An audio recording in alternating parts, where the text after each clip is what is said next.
Hello, મારું નામ doctor આશીષ વકીલ છે અને હું ઉનામાં વાત્સલ્ય હોસ્પિટલમાં ગાયનેક તરીકે ફરજ બજાવું છું. છેલ્લા 15 વર્ષથી ઉનામાં સેવા આપી રહ્યો છું.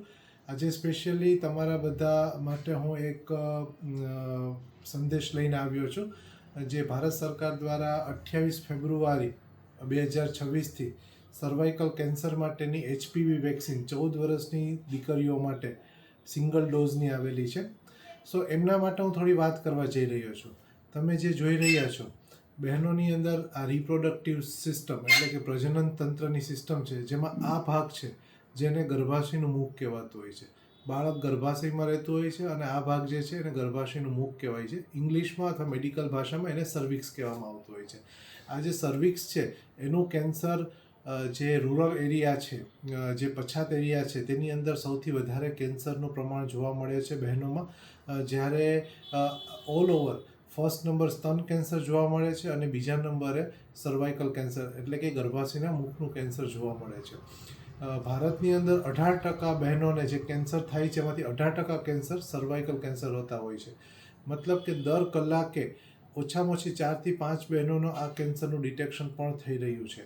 સો આનું પ્રમાણ એટલા બહોળા પ્રમાણમાં થયેલું છે, તો એના માટે થઈને 2006ની અંદર ગાર્ડાસિલ નામની વેક્સિન આવેલી હતી. સો 2006થી લઈને આજે 2026 થઈ 20 વર્ષથી આ વેક્સિનેશન ચાલી રહી છે. ભારત સરકારના ખૂબ જ સારા પ્રયાસો અને આપણી હેલ્થ સિસ્ટમના ખૂબ જ અથાગ પ્રયત્નથી આપણે આ વેક્સિન વિનામૂલ્યે ગવર્મેન્ટની અંદર અવેલેબલ કરવામાં આવી રહી છે. સો આનો સંપૂર્ણપણે બધા લોકોએ લાભ લેવો જોઈએ. 14 વર્ષની દીકરીઓને ખાલી એક જ ડોઝ આપવામાં આવી રહ્યો છે અને જે સંપૂર્ણપણે સેફ છે, જેની કોઈ પણ સાઈડ ઇફેક્ટ નથી.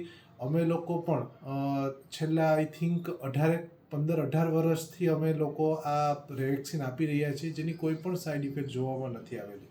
અત્યારે ઘણી રીલ્સની અંદર આમના માટે નેગેટિવ વસ્તુ પણ આવી રહી છે, જેમ કે આમનાથી કાંઈ પણ પ્રોબ્લેમ્સ થાય છે. તેવું કાંઈ પણ નથી. આ બધી જ અંધશ્રદ્ધા છે, મિથ છે. આ વેક્સિન લેવાથી ના દીકરીઓ જ્યારે મોટી થશે ત્યારે એને વ્યંધત્વ એટલે ઇન્ફર્ટિલિટીનું થઈ શકે, અથવા તો જ્યારે પ્રેગ્નન્સી રહે ત્યારે કોઈ પણ જાતનો આ વેક્સિનને લીધે કોઈ મિસકરેજીસ કે બાળકમાં ખોટખાપણું આવી શકે એવું કાંઈ પણ છે નહીં. સંપૂર્ણપણે સુરક્ષિત વેક્સિન છે. ટેમ્પરરી સાઈડ ઇફેક્ટ કોઈ પણ વેક્સિનની થતી હોય છે, જેમ કે એકાદ દિવસ તાવ આવવો, શરીરમાં દુખાવો થવો, જે એકદમ સામાન્ય છે, જે એકાદ દિવસમાં એની મેળે જ મટી જતી હોય છે. બાકી પરમેનન્ટ કોઈ પણ જાતની આની અંદર નુકસાની નથી. સો આવી અંધશ્રદ્ધાથી દૂર રહ્યો અને આવી કોઈ પણ સોશિયલ મીડિયામાં કાંઈ પણ જે આવા એના વિરોધી વસ્તુ આવતી હોય એ સાંભળવાની કે વિચારવાની જરૂર નથી. તમને બધાને મારી રિક્વેસ્ટ છે કે ગવર્મેન્ટનું આ જે ખૂબ સારું પગલું છે આપણા હેલ્થ ડિપાર્ટમેન્ટનું અને ગવર્મેન્ટનું, તો એમનો તમારે લાભ લેવો જોઈએ.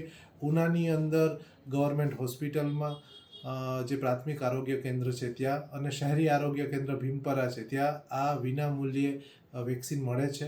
તો આપ સૌને મારી વિનંતી છે કે તમે આનો લાભ લો અને થેન્ક યુ સો મચ.